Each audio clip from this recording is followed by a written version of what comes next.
morning, Alex. How you doing? It's good to see you. Yeah, good to see you as well, Jonathan. Thank you for having me this morning. Yeah. So since we're talking about proactive being the future, how would you say operational risk is sort of currently looked at, and what does the landscape look like, in the last 20 years or so as op risk has become a pretty prevalent discipline?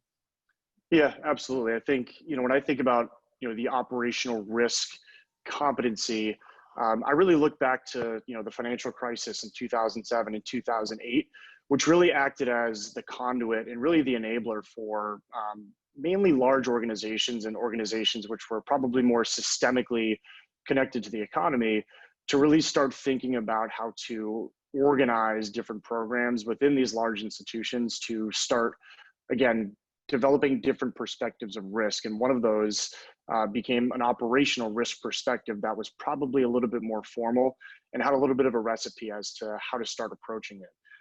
I think a lot of the early perspectives of operational risk came probably in 2009, 2010, when the Basel Committee, which is a banking supervision committee, came out with probably one of the most well understood definitions of operational risk, which focused on processes, people, and technology.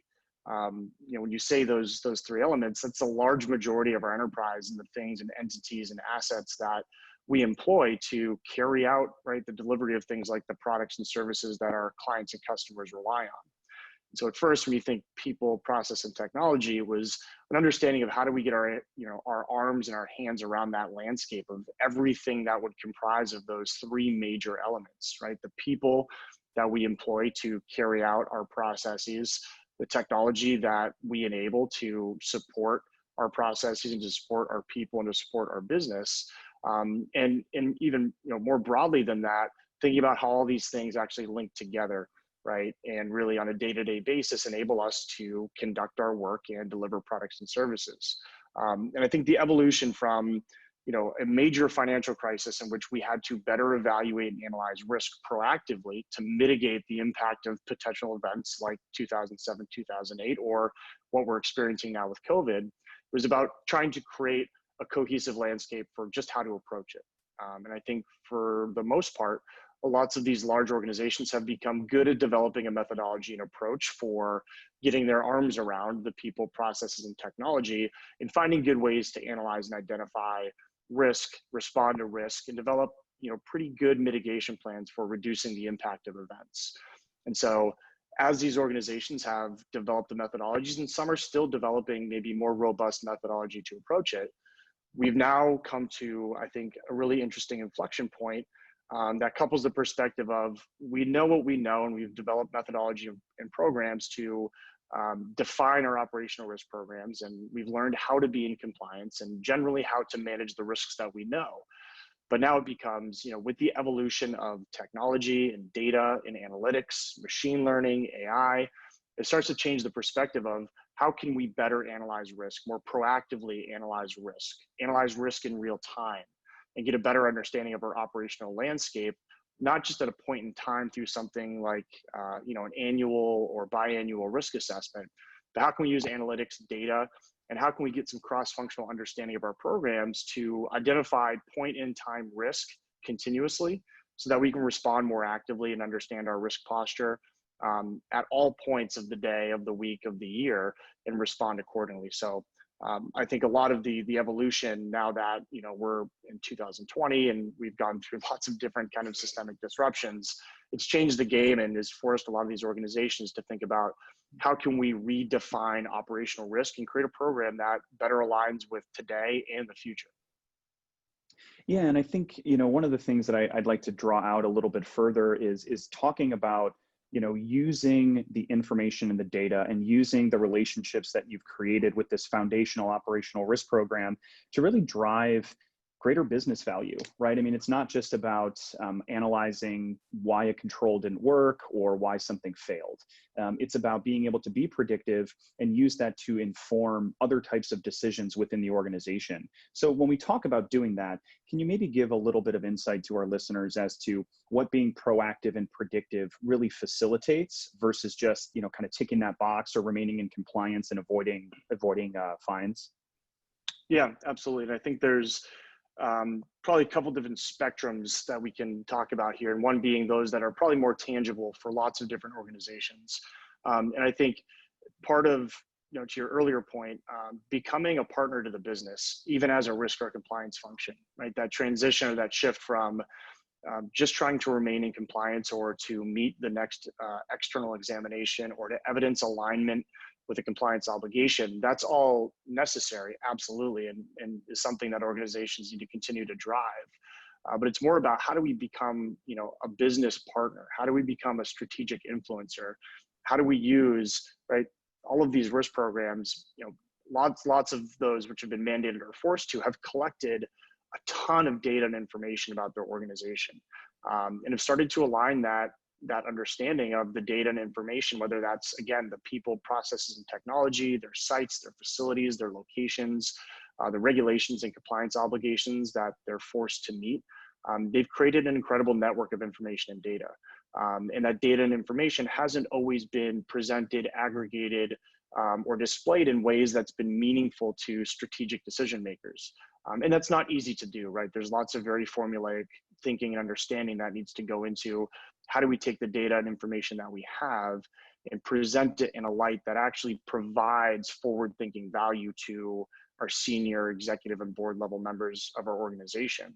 And I think the first part, and I've talked about this a little bit in some past webinars and some product demonstrations, but using information and data and aligning that very specifically with enterprise and strategic direction and objectives, right? Every year, large organizations, right, their board or senior members, they come up with objectives and strategic objectives that they're looking to achieve.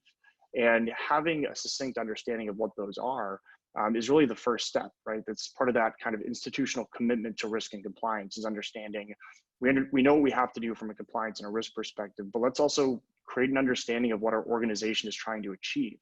And let's align our risk metrics, whether they're point in time through assessment, to those objectives to better inform where our organization is headed, so that our senior stakeholders and our strategic thinkers can make decisions with a really good risk-based context. And that happens through data and information. Some really effective ways to do that are to take what are typically point in time, let's say like a risk and control self-assessment, and identify those risks, those pertinent or those really pervasive risks or emerging risks, and create some type of metrics that can be continuously monitored, right, through things like key risk or performance indicators, and track those things continuously, and create those indicators so that they align with, again, our enterprise objectives that year. If we're a manufacturing company looking to decrease our throughput and our cycle time and our production capacity and ship things faster to our customers, if we understand that from a risk perspective, we can develop metrics to, right, create a forward-thinking perspective of where we may be vulnerable from a risk or a performance perspective, and inform those stakeholders headed in a very specific direction when we feel like there may be a time to pause, right? It's that kind of age-old analogy of, right, you can go down the highway and you can drive 30 miles an hour the entire time and be very safe and understand your environment. Or we can put the pedal down and apply the brakes when we need to, as long as we can see far enough ahead to do so. And that's the way I like to think of using risk, data, and metrics to kind of inform a forward-looking perspective. We can see further down the road if we have enough context to do so. And so really those first tangible steps are understanding your enterprise and strategic objectives as a firm, and start aligning your risk program with those objectives so you can inform those stakeholders with a risk-based context. And then you start to create really demonstrable value of your program from a strategic perspective, and very quickly your program can be defined as a business partner rather than an expense and a compliance obligation within your organization. So those are two elements that I constantly think of is, align your programs with the strategic objectives of your business, and start to create and leverage all of the data and information that you have to create some forward kind of looking metrics that can help to inform those stakeholders. So just two kind of quick examples of how today, right, without thinking about investments in machine learning and AI and things that, may be more of a technology investment, that you can leverage today to really become a strategic partner. I really love what you said there. That example is great, right? Because it really puts some context into, do we want to take forever to get something done, or do we want to speed to the goal but be safe about doing that? I also love that you used an analogy for a manufacturing organization. A lot of the a lot of the posturing about, operational risk and the advancements within it has come from financial services and banking, but it's not limited to that, right? Multiple industries and organizations bring new products to market, or they have to make investment decisions about opening up new sites or expanding a manufacturing capability, entering a new market, right? Deciding whether or not we should enter a new global market. And so it's not limited to banking and financial services, even though they're sort of the model that people are looking to, because they've had to adjust quickly because of their systemic integration into the economy. I know you work with a variety of our customers just in trying to shift into this new way of thinking and this sort of future of operational risk. Are there any examples that you can think of, or are there any sort of anecdotes that you can share about companies that you've worked with that are starting to make this shift, and maybe what some of the challenges that they're facing and maybe some of the challenges that they've overcome?